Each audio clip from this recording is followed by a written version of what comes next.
దేవుని ప్రియమైన బిడ్డారా, ప్రభువైన యేసుక్రీస్తు వారి నామంలో మీ అందరికీ నా హృదయపూర్వకమైన వందనాలు చెల్లిస్తున్నాను. ప్రతిరోజు ఇదే సమయంలో ఇదే ఛానల్లో తప్పనిసరిగా దేవుని వాక్యాన్ని వీక్షిస్తున్న మీ అందరికీ కూడా నా హృదయపూర్వకమైన వందనాలు చెల్లిస్తున్నాను. మరి ఈ సమయాన్ని దయచేసిన దేవాది దేవునికి కూడా ఎన్నో లెక్కలేనని స్తుతులు కలుగునుగాక అని ప్రార్థిస్తున్నాను. దేవుని బిడ్డారా, ఈరోజు మరి దేవుని యొక్క వాక్యాంశం మానవుని యొక్క జీవితంలో మొదట చేయవలసిన కొన్ని పనులను గురించి మరి దేవుని వాక్యాన్ని ధ్యానం చేయబోతున్నాం కనుక కొద్ది నిమిషాలు దేవుని వాక్యానికి వెళ్ళే ముందుగా చిన్న ప్రార్థన చేసుకుందాం.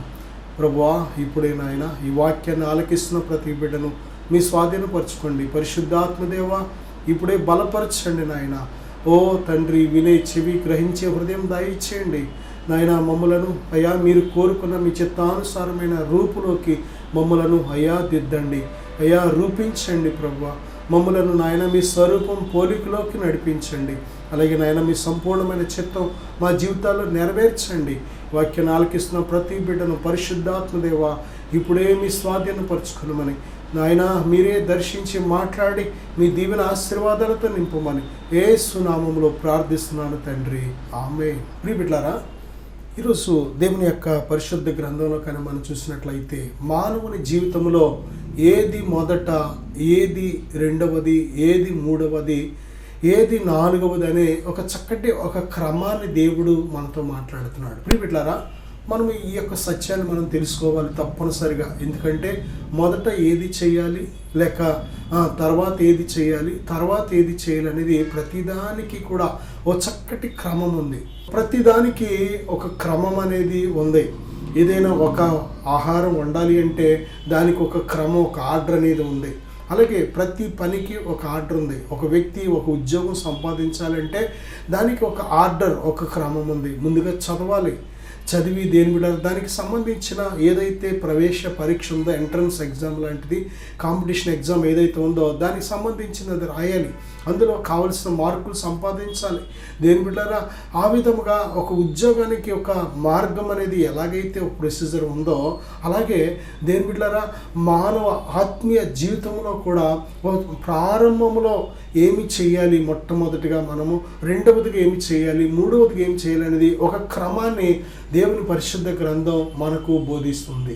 దేవుని బిడ్డలారా, ఆ యొక్క మొట్టమొదటి నుంచి మనం చూసినట్లయితే ఇది ప్రతి మనిషి కూడా తెలుసుకోవాల్సిన విషయాలు. ప్రతి మనిషి, ఈ యొక్క భూమి మీద ఉన్న ప్రతి మానవుడు కూడా ఈ విషయాలు ఒకసారి ఆలోచన చేయవలసిన విషయాలు. మత్తయి సువార్త 22వ అధ్యాయంలో 37వ వచనం నుంచి 38 వరకు మనం చూస్తే, నీ పూర్ణ హృదయముతోనూ, నీ పూర్ణ ఆత్మతోనూ, నీ పూర్ణ మనస్సుతోనూ నీ దేవుడైన ప్రభువును ప్రేమింపవలెనన్నదియే ఇది ముఖ్యమైనదియు మొదటిదియు అయిన ఆజ్ఞ.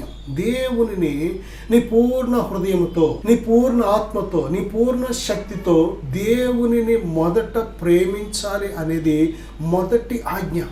మనం చేయవలసిన మొట్టమొదటి పని ఏంటంటే దేవుడు మనలను సృజించిన దేవునిని మనం ప్రేమించాలి, దేవునిని తెలుసుకోవాలి, దేవునిని ప్రేమించాలి. దేవుని బిడ్డలారా, నిజంగా దేవుని ఎంతమంది మనం తెలుసుకుంటున్నాం, ఎంతమంది తెలుసుకొని ఆయనను ప్రేమించగలుగుతున్నాం, ఆయన కోరుకునే విధానంలో మనం ప్రేమించగలుగుతున్నామా? నిజంగా దేవుని బిడ్డలారా, ఈరోజు మానవుడు ఎదుర్కొంటున్న ప్రతి సమస్యకు కారణం ఏంటంటే దేవునిని ప్రేమించకపోవడం. మొదటిగా చేయవలసిన పని ఏంటంటే దేవునిని దేవునిగా మొదట ప్రేమించకపోవడం. దేవుని ప్రేమించకపోతే అంటే దాని అర్థం మనము దేవుని కంటే దేవునిని ప్రేమించవలసిన ఆ ప్రేమను వేటికి పంచిపెడుతున్నామంటే మనుషులను ప్రేమిస్తున్నాం, వస్తువులను ప్రేమిస్తున్నాం, లోకాన్ని ప్రేమిస్తున్నాం, లోకంలో ఉన్నవాటిని ప్రేమిస్తున్నాం, శరీర సంబంధమైన కార్యాలు ప్రేమిస్తున్నాం, లోక సంబంధమైన కార్యాలు ప్రేమిస్తున్నాం, సాతాను చూపించే మోసపు ఆకర్షణలు ప్రేమిస్తున్నాం. కాబట్టి మన జీవితంలో అన్ని ఒడిదుడుకులే, అన్ని సమస్యలే, అన్ని గాయాలే, కన్నీరు వేదనతో ఉండడానికి కారణం ఏంటంటే దేవునిని ప్రేమించకపోవడమే. దేవునిని ప్రేమిస్తే నువ్వు లోక సంబంధమైన మనుషులకు నువ్వు ఏమాత్రము కూడా దేని మీద దొరకవు.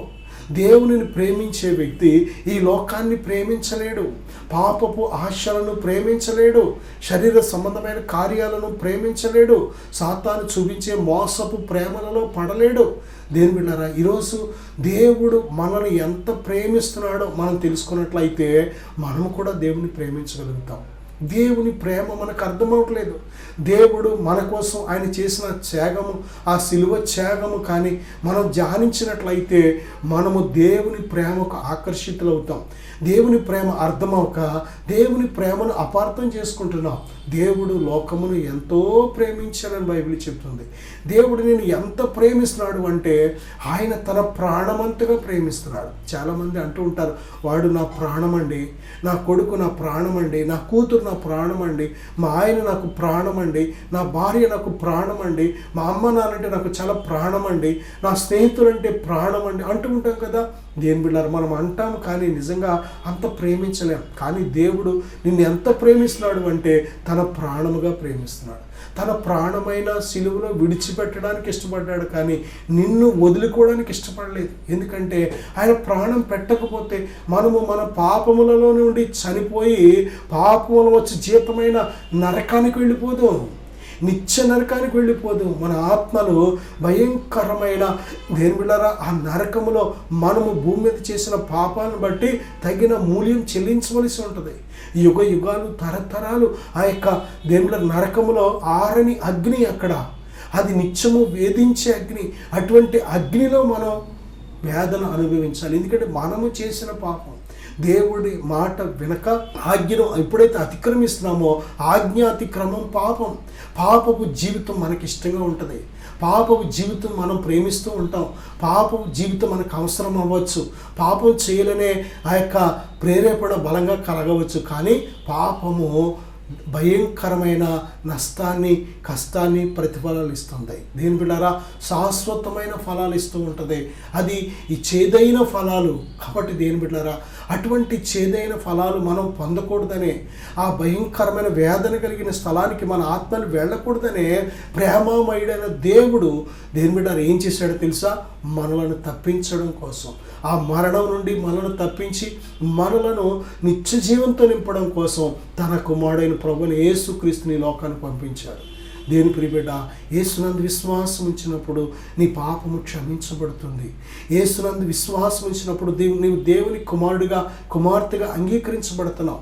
యేసునందు విశ్వాసం ఉంచినప్పుడు నీవు నూతన సృష్టిగా మార్చబడుతున్నావు. యేసునందు విశ్వాసం ఉంచినప్పుడు నీవు పరిశుద్ధాత్మతో ముద్రించబడుతున్నావు. యేసునందు విశ్వాసం ఉంచినప్పుడు ఆయన మార్గము, సత్యము, జీవములో నీ ఆత్మీయ ప్రయాణాన్ని ప్రారంభిస్తున్నావు.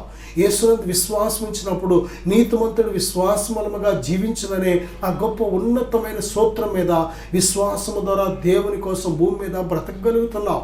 దేని బిడ్డారా నిజమే, దేవుని యందు విశ్వాసం ఉంచకే అనేక నష్టాలు కూడా మనం తెచ్చుకుంటున్నాం. నా సహోదరుడా, సహోదరి, బైబిల్ చెప్పి మొదట మనం చేయవలసింది ఏంటంటే దేవునిని మనం ప్రేమించాలి. మన హృదయంలో దేవునికి ఇవ్వవలసిన ఆ స్థానాన్ని ఏ మనిషికి ఇచ్చినా కానీ అది నీకు మంచిది కాదు, అది నీకు మంచిది కాదు. దేవునికి ఇవ్వాల్సిన స్థానం ఏ వస్తువులకి ఇచ్చినా, వాహనాలకు ఇచ్చినా, ఈ లోక సంబంధమైన ఈ వేటికి ఇచ్చినా సరే అది నీకు మంచిది కాదు. ఈరోజు చూడండి, మనం చూస్తున్న మరణాలు, మనం చూస్తున్న ఆత్మహత్యలు, మనం చూస్తున్న హత్యలు, అవన్నీ కూడా కారణం ఏంటో తెలుసా? వారు దేవుని కంటే ఎక్కువగా దేనికి ప్రేమ చెల్లించారు అంటే మనుషులకి ప్రేమ చెల్లించారు.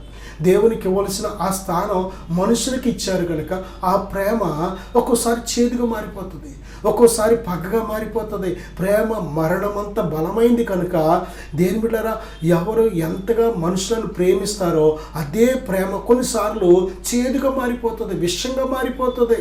అది చాలా భయంకరంగా శత్రువులుగా మారిపోతూ ఉంటుంది ప్రేమ. అందుకే అది నీకు మంచిది కాదు. అలాగే ధనాన్ని ప్రేమిస్తే నీకు మంచిది కాదు. అలాగే లోకాన్ని ప్రేమిస్తే మంచిది కాదు. నీ ఆత్మ నశించిపోతుంది వీటిని ప్రేమించినప్పుడు. కనుకనే దేవుడు నీ క్షేమం కోసం, ఆయన స్వార్థం కోసం కాదు, నిన్ను సృష్టించింది ఎందుకో తెలుసా? నువ్వు క్షేమంగా బ్రతకాలని. ఆయన నిన్ను సృష్టించింది ఎందుకో తెలుసా? నువ్వు సంతోషంగా ఉండాలని. ఆయన నిన్ను సృష్టించి వీటన్నిటినీ సిద్ధపరిచి నీకు ఇచ్చింది ఎందుకో తెలుసా? నువ్వు ఆరోగ్యంగా ఆనందంగా ఉండాలని. ఆయన నీకోసం 5 దినాలు కష్టపడి దేని బిడ్డారా 6వ దినాన్ని నిన్ను చేశాడు ఎందుకో తెలుసా? ఇవన్నీ నువ్వు అనుభవిస్తావని. కానీ ఎందుకు అనుభవించలేకపోతున్నావు? ఎందుకు అనేకసార్లు పేదరికం కొట్టుకుంటున్నావు? ఎందుకు అనేకసార్లు అనారోగ్యంతో కొట్టుకుంటున్నావు? ఎందుకు అనేకసార్లు నిందలలో అవమానాల్లో కూరుకుపోయి దేని బిడ్డారా చాలా గాయాలకు గురైపోతున్నావు తెలుసా? దేవునిని ప్రేమించవలసిన ఆ మొదటి ప్రేమను, ఆ మొదట చేయవలసిన పని నువ్వు చేయకపోవడం వల్లే. దేని బిడ్డ, దేవుని నువ్వు ఎప్పుడైతే మరి మొదటిగా నీ హృదయంలో స్థానం ఇచ్చి ఆయనను ప్రేమించడం ప్రారంభిస్తావో నీ జీవితమే ఒక ఉన్నతమైన ఆత్మీయ స్థాయిలో నడవడం అనేది నువ్వు కనుగొనగలుగుతావు. దేవునిని ప్రేమించే వారికి సమస్తము సమకూడి జరుగుతుందని బైబిల్ వాగ్దానం చేస్తుంది. నా సహోదరుడా, నువ్వు దేవుని ప్రేమిస్తే దేని బిడ్డ, ఆయన నీకు ఎంత ఉన్నతమైన దీవెన ఆశీర్వాదాలు దాచి ఉంచాడో తెలుసా? వాటన్నిటి నువ్వు అనుభవిస్తావు. దేవుడిచ్చిన ఆశీర్వాదాలు అనుభవించాలంటే నువ్వు మొదటగా ఆయనను ప్రేమించాలి. రెండవదిగా మనం చూస్తే మొదట చేయవలసిన మన జీవితంలో పనుల కోసం మనం మాట్లాడుకుంటున్నాం. దేని బిడ్డారా, మత్తయి సువార్త 6:23 ఆయన రాజ్యమును నీతిని మొదట వెదకుడి, అప్పుడు అవన్నీ మీకు అనుగ్రహించబడను. మత్తయి సువార్త 6 దానికి ముందు కొన్ని మాటలు కానీ మనం చూస్తే దేని బిడ్డారా, కాబట్టి ఏమి తిందుమో ఏమి త్రాగుదుమో అని మీ ప్రాణము గుర్చైనను, ఏమి ధరించుకుందుమో అని మీ దేహమును గుర్చైనను చింతింపకుడి. బైబిల్ చెప్తుంది మత్తయి సువార్త 6:8 మీకు అక్కరగానున్నవేవో మీరు అడుగక మునిపే మీ పరలోకపు తండ్రికి తెలియను. నిజమే. దేని బిడ్డారా, నీకు బట్టలు కావాలి, నీకు ఆహారం కావాలి, నీకు అప్పులు ఉన్నాయి, లేక నీకు దేని బిడ్డారా అనారోగ్యంగా ఉంది, లేక నీకు ఇల్లు లేదు, లేక బిడ్డలు కావాలి, లేక ఉద్యోగం కావాలి, లేక వ్యాపారంలో అభివృద్ధి కావాలి, లేక ఏమి కావాలని ఎదురు చూస్తున్నావో అవన్నీ కూడా నువ్వు చెప్పక మునిపే, నువ్వు అడగక మునిపే దేవునికి తెలుసు.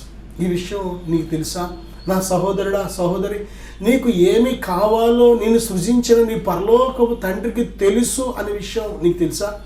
నువ్వు అడగక మునిపే ఆయన తల్లి గర్భములో మనల్ని పుట్టించిన నాటి దగ్గర నుంచి కూడా దేని బిడ్డలారా చూడండి, ఆయన అనాది కాలములోనే మనలను ఈ భూమి మీదకి పంపించడానికి ముందే అనాది కాలములోనే ఆయన నిన్ను గురించి ప్రణాళిక చేశాడు. నిన్ను ఎక్కడ పుట్టించాలి, ఎవరి గర్భాన్ని పుట్టించాలి, దేవుడారు నువ్వు ఎక్కడ పుట్టాలి, ఎక్కడ పెరగాలి, నీ జీవితం ఎలాగుండాలనేది ఆయన నియమించాడు.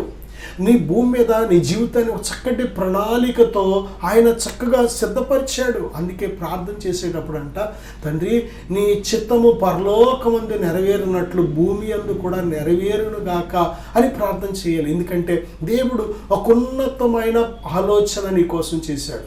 ఆలోచన ఎందుకు నెరవేరట్లేదు అంటే మన స్వైచిత్తం ఆలోచన, దేవుని ఆలోచన నీ జీవితంలో ఎందుకు నెరవేరట్లేదంటే ఈ లోకం అడ్డుపడుతుందేమో. దేవుని చిత్తం నీ జీవితంలో ఎందుకు నెరవేరట్లేదంటే సాతాను డిస్టర్బ్ చేస్తున్నాడేమో. దేని బిడ్డారా, నువ్వు చూసుకోవాలి, బాధ్యత నీదే. దేని ప్రియబిడ్డ, నీ దేహం కోసం ఎలాగైతే బాధ్యతను తీసుకుంటున్నావో అలాగే దేని బిడ్డారా నీ ఆత్మను గురించిన బాధ్యత కూడా నువ్వు తీసుకోవాలి. నీ పట్ల నిన్ను సృజించిన పరలోకపు తండ్రి ప్రణాళిక ఏంటి, ఆయన చిత్త ప్రకారం నేను జీవించాలి అనేది కూడా నువ్వు తెలుసుకోవాలి. దేని ప్రియబిడ్డ, నువ్వు ఎప్పుడైతే దేవునితో సహవాసం చేయడం ప్రారంభిస్తావో, దేవుని చిత్తం చేయడానికి నువ్వు ఎప్పుడైతే నీ మనసును సిద్ధపరచుకుంటావో, దేవుడు తన చిత్తాన్ని బయలుపరిచే దేవుడు.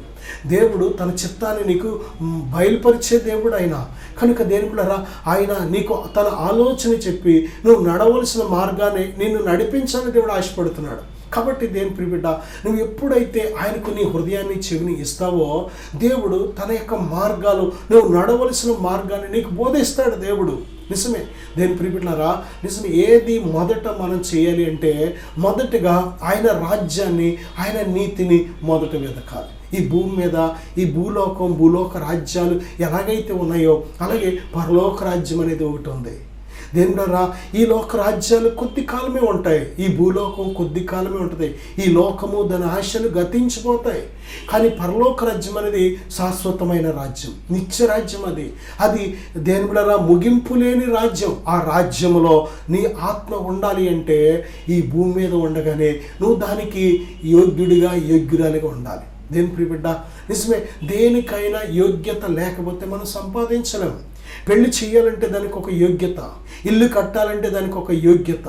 దేని ప్రియబిడ్డ, ప్రతి దానికి కూడా ఉద్యోగం సంపాదించాలంటే దానికి కావాల్సిన ఒక యోగ్యత సంపాదించాలి. అలాగే దేవుని రాజ్యం చేరాలి అంటే దానికి దేవుడు కోరుకునే ఒక యోగ్యత. దేని ప్రియబిడ్డలారా, ప్రభువైన యేసు క్రీస్తునందు విశ్వాసం ఉంచిన ప్రతి ఒక్కరిని ఆ రాజ్యానికి దేవుడు యోగ్యులుగా చేస్తున్నాడు. కనుక యేసుక్రీస్తు ప్రభునందు విశ్వాసం ఉంచిన నీ జీవితంలో నీకు ఏమి కావాలో ఆయనకు తెలుసు. కనుక దేవుని యందు విశ్వాసం ఉంచి, అదే మత్తయి సువార్త 6వ అధ్యాయం ప్రవీణ్ చెప్తున్నారంటే, ఆయన రాజ్యమును నీతిని మొదట వెదకండి, అప్పుడు అవన్నీ మీకు అనుగ్రహించబడవు. ఏమి? దేని బిడ్డ, నువ్వు తినడానికి ఏం కావాలి, నువ్వు ధరించుకోవడానికి ఏం కావాలి, నువ్వు నివాసం ఉండడానికి ఏం కావాలి, నీ బిడ్డలకి ఏం కావాలి, లేక నీ భవిష్యత్తుకి ఏం కావాలి, సమస్తం ఎరిగిన దేవుడు ఆయన చిత్త ప్రకారం సమస్తాన్ని దయచేసుకుంటూ వస్తూ ఉంటాడు. ఆయన నువ్వు అడిగిన దానికంటే, ఊహించిన దానికంటే మహోన్నతమైన కార్యాల ద్వారా నీ జీవితాన్ని తృప్తిపరుస్తూ, మేలులతో దేవుడు నేను తృప్తిపరుస్తూ, దేని ద్వారా ఆయన నామాన్ని మహిమపరిచే విధంగా నీ జీవితాన్ని ఆశీర్వదిస్తూ ముందుకు నడిపిస్తూ ఉంటాడు. నా సహోదరుడా, సహోదరి, ఇదిగో బైబిల్ చెప్తుంది, ఆయన మొదట మన జీవితంలో వేటిని వెతకమన్నాడంటే, ముందుగా ఆయనను ప్రేమించే వారిగా మనం ఉండాలి. రెండవదిగా ఆయన రాజ్యాన్ని, నీతిని మొదట వెదికే వారిగా ఉండాలి. ఇన్ని సంవత్సరాలు తల్లి గర్భమున పుట్టినది మొదలుకొని ఇన్ని సంవత్సరాలు ఇంతకాలం నేను పోషించిన దేవుడు నిన్ను పోషించడా? ఇన్ని సంవత్సరాలు నీకు వస్త్రాలు ఇచ్చిన దేవుడు వస్త్రాలు ఇవ్వడా? చాలాసార్లు మనం అనుకుంటూ ఉంటాం, నేనే కదండి కష్టపడి నా రెక్కల కష్టార్జన చేత కదా నేను అన్నీ కొనుక్కున్నాను, దేవుడు నాకు ఏమి ఇచ్చాడండి. ఇది చాలా అజ్ఞానమైన మాట. దేని బిడ్డారా, నువ్వు నీ రెక్కలు ఇచ్చింది దేవుడే, శక్తినిచ్చింది దేవుడే, ప్రతి క్షణము భూమి మీద మనం బ్రతకడానికి ఆయుష్ ఇచ్చింది దేవుడే, ఆరోగ్యం ఇచ్చింది దేవుడే, మనం తినడానికి పంటలు కానీ ఆహారం కానీ వర్షాన్ని కురిపించి పండించి సిద్ధపరుస్తున్నదే ఆయనే. అలాగే వస్త్రాలను కూడా మన కోసం సిద్ధపరుస్తున్నది దేవుడే.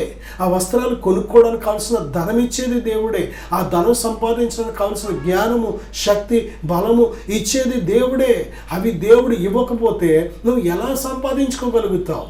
ఆయన సెలవు లేకుండా భూమి మీద భోజనం చేసి సంతోషించుట ఎవరికి సాధ్యం?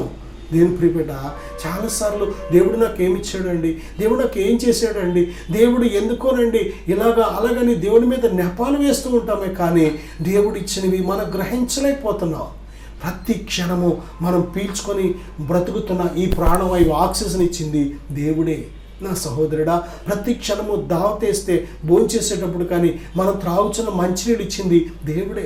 ప్రతి క్షణము ఈ భూమి మీద అడుగుపెట్టి బ్రతుకుతున్నామంటే ఈ భూమిని దేని బిడ్డారా ఎక్కడ ఏమాత్రము కూడా ఇది ఈ సృష్టిలో ఏ గ్రహాన్ని కూడా ఢీ కొనకుండా, అటు సూర్యుడిలో కలిసిపోకుండా, అటు సూర్యుడికి దూరం అయిపోకుండా ఇది చక్కగా ఒక కక్షలో ఆయన చిత్త ప్రకారం, ఆయన శక్తి చేత, ఆయన జ్ఞానం చేత తిప్పుచున్నది దేవుడే.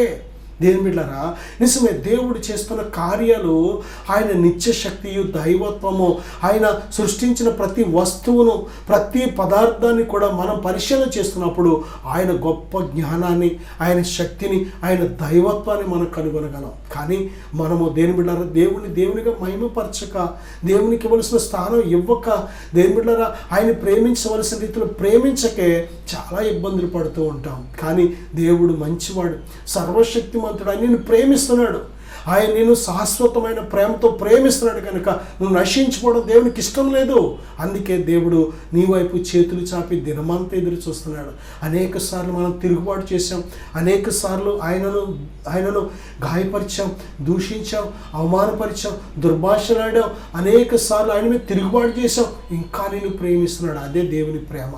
సహోదరుడా ఇంకా నేను సజీవుడిగా, సహోదరు ఇంకా నేను సజీవురాలుగా ఎందుకు ఉంచాడో తెలుసా? ఆయన ప్రేమను రుచి చూడాలని, ఆయన వైపు నువ్వు చూడాలని, ఆయనలో ఉండే ఆ మాధుర్యాన్ని నీకు చూపించాలనే దేవుడు ఇంకా ఇంకా ఇంకా దేని బిడ్డారా ఆయన ఎదురు చూస్తూ నీ వైపు ఆయన ఎదురు చూస్తున్నాడు. నా సహోదరుడా, సహోదరి, దేవుడు ఎంత ప్రేమ కలిగిన దేవుడో.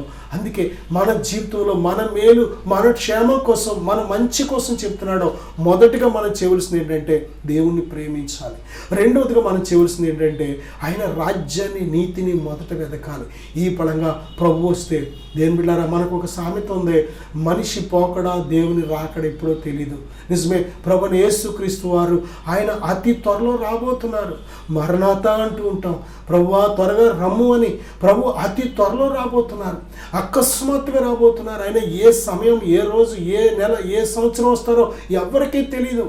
ఈ రోజు రావడానికి గ్యారంటీ లేదు. ఈ రోజు రావచ్చు, రేపు రావచ్చు, ఎల్లుండి రావచ్చు, ఏ క్షణమైనా రావచ్చు. ఎందుకంటే ఆయన మాట ఇచ్చిన ప్రకారం ఆయన మొదట వస్తున్నానని ప్రవక్తల ద్వారా ఏ విధముగా కన్యమరియ గర్భంలో జన్మించి రాబోతున్నానని ఎలాగైతే మాట ఇచ్చాడో అలాగే వచ్చిన తర్వాత ఎలాగైతే సిలువ వేస్తారు, నన్ను మూడో దినాన్ని తిరిగి లేగిస్తాను, లేచి ఇదిగో నేను వెళ్ళి మీ వద్దకు పరిశుద్ధాత్మను పంపించి మళ్ళీ నేను త్వరలో రాబోతున్నానని మాట ఇచ్చాడు. అలాగే ఆయన చంపబడి మూడో దినాన్ని తిరిగి లేచి తన పరిశుద్ధాత్మను పంపించి ఆయన తండ్రి కుడి పార్శ్వాన మన పక్షాన విజ్ఞాపన చేస్తూ ఆయన త్వరలో రాబోతున్నాడు. మహారాజులా రాబోతున్నాడు, మహిమ ప్రభావాలతో రాబోతున్నాడు. దేని బిడ్డలారా ఆయన యొక్క దూతల బూరధ్వని శబ్దము ద్వారా రాబోతున్నాడు. ఆయన గొప్ప ప్రభావంతో రాబోతున్నాడు. కనుక ఆయన రాకడకు నువ్వు సిద్ధంగా ఉన్నావా? నా సహోదరుడా, ఆయన రాకడ ఒకవేళ ఆలస్యం అనుకుంటున్నావేమో. రెండోది మన పోకడ ఎప్పుడో తెలీదు. యాకోబు రాసిన పత్రికలో మీరు కొంతసేపు కనబడి అంతలో మాయమైపోయే ఆవిరి వంటి వారు కాదా? నిజమే, ఏ పార్టీ వారు మనం రేపు చూద్దాంలే, ఆలోచిద్దాంలే, దేవుని రాజ్యం కోసం, దేవుడి కోసం ఆలోచిద్దాం, ఇంకా నాకు బోల్డ్ వయసు ఉందనుకోవడానికి బైబిల్ చెప్తుంది.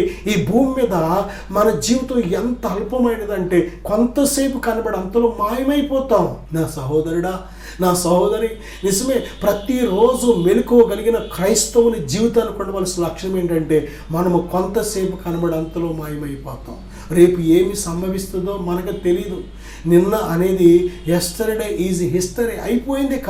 నిన్న దినాన జరిగిన విషయాలన్నీ కూడా చరిత్రది.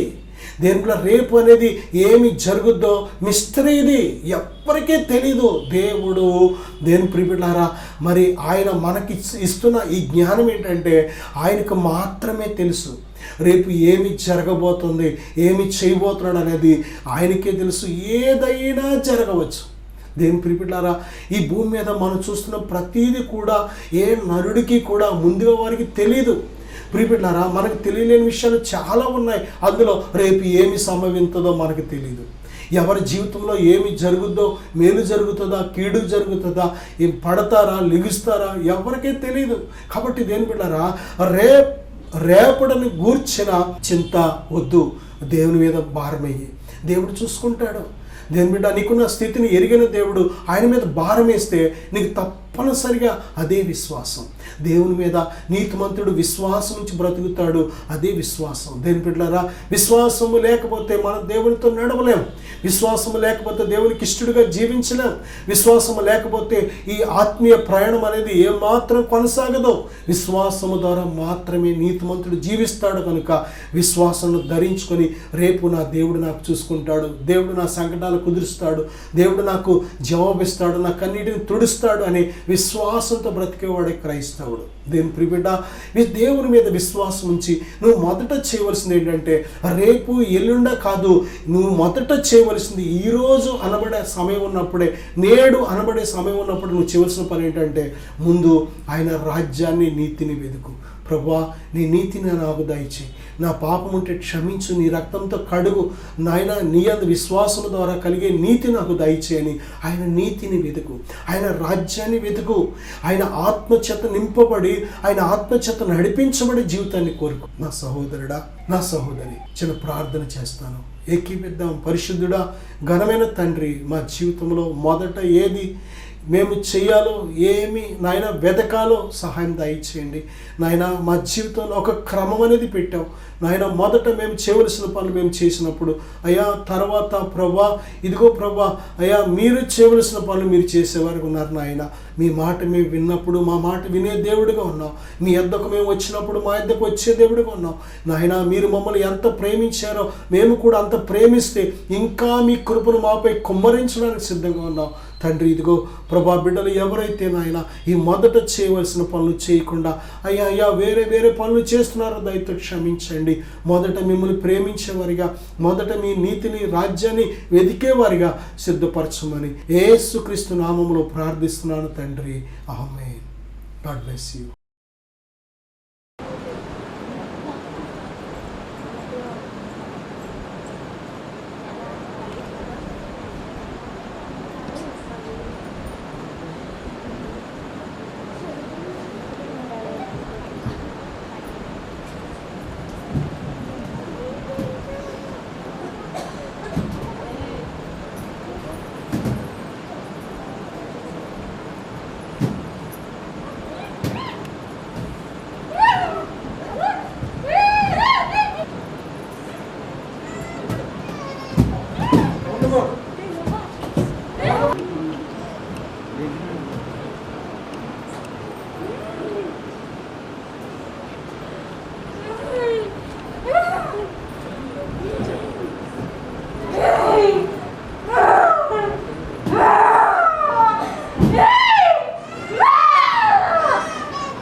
ఎవరు ఎక్కడి నుంచి వచ్చారు?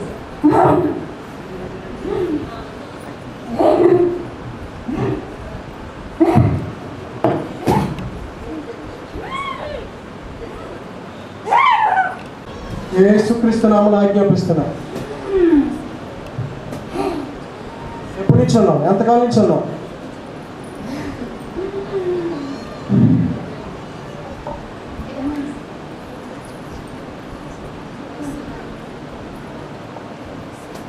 In the name of Jesus Christ.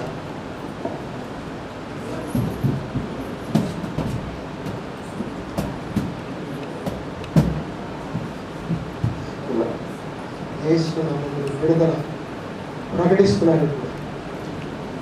మొదలుకొని సంపూర్ణ ఆరోగ్యం, నెమ్మది, సంతోషం కలుగులుగా అర్పిస్తున్నాను. దేవుడిని విడిపించాడు. సంతోషంగా దేవుడికి స్తోత్రం చెప్పండి. హల్లెలూయా. దేవుడు నన్ను విడిపించాడు. నా పేరు వచ్చి విజయలక్ష్మి అండి. మా ఊరు వచ్చి చాదరేసుకుంట. నేను కొన్ని రోజులుగా ఎంతగానో నలిగిపోతున్నాను. అది ఏంటన్నది నాకైతే తెలియడం లేదు. ఇంట్లో బాధల వల్ల ఎందుకు నలిగిపోతున్నానో తెలియడం లేదు. పిల్లల విషయం వచ్చి కూడా వాళ్ళు ఎంతగానో నా దగ్గరికి వచ్చినా నేను వాళ్ళని కూడా దగ్గరికి రానివ్వడం లేదు. అది కోపం వచ్చేస్తుంది. వాళ్ళతో ఎంతగానో చిరాకు పడుతున్నాను నేను. అది కూడా నాకు తెలియడం లేదు. ఇంట్లో భర్త విషయం అందు, కుటుంబ విషయం అందు నేను ఎంతగానో నలిగిపోతున్నాను. అది నాకు తెలియడం లేదు. తర్వాత వచ్చి వాళ్ళతో దెబ్బలాడుకున్నా ఏం చేసినా నేను దేంతో దాంతో కొట్టేసుకుంటున్నాను. అది నేను ఎందుకు ఇలా చేసుకుంటున్నానో కూడా నాకు తెలియడం లేదు. ఇలా అమ్మవాళ్ళు నన్ను ఇలా రమ్మని చెప్పారు. ఫాస్ట్ గారి దగ్గరికి వచ్చాను. నేను వచ్చినా నేను దగ్గరికి రావడానికి ఎంతగానో ఆలోచిస్తున్నాను. ఆయన వచ్చి నాకు ఏమీ కాదు, నీకు ఇలా ఉంటుంది నీకు అని ఆయన నాకు ఎంతగానో చెప్పారు. చెప్పి నేను ఆయన దగ్గరికి వచ్చేసరికి జీవజలాలు ఇలా జల్లడం వల్ల నాలో ఉన్న దురాత్మ ఎంతగానో బయటికి వెళ్ళిపోయింది.